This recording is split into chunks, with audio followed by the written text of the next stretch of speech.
mon père m'a dit avant de mourir que pendant qu'il creusait la terre Mhm. pour le planter, ils ont trouvé trois personnes qui étaient enterrées très loin, environ 3 mètres.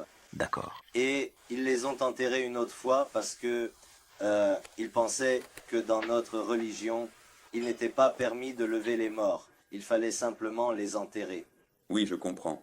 Oui, absolument. Et je m'en souviens de manière extrêmement vive et très très forte. C'est un souvenir qui est profondément ancré dans ma mémoire. D'accord. Et il ne l'a dit à absolument personne d'autre. Il me l'a dit à moi personnellement. Donc je ne sais vraiment pas ce qui s'est passé. Peut-être qu'on peut trouver ça, non? Oui, oui. D'accord, très bien, bien sûr. Je pense que si on laisse un petit peu de temps, on trouvera une solution, je crois. D'accord. On le trouvera. Parce que ma mère connaît certains endroits où ils ne sont pas... D'accord, très bien. Tout est en ordre. Oui, indeed, that is correct.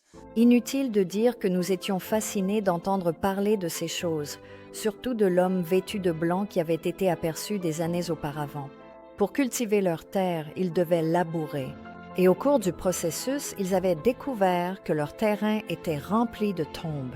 Leur mère avait vu des ossements et des crânes géants qu'elle nous avait décrits. Il devint évident que certaines de ces tombes étaient cananéennes.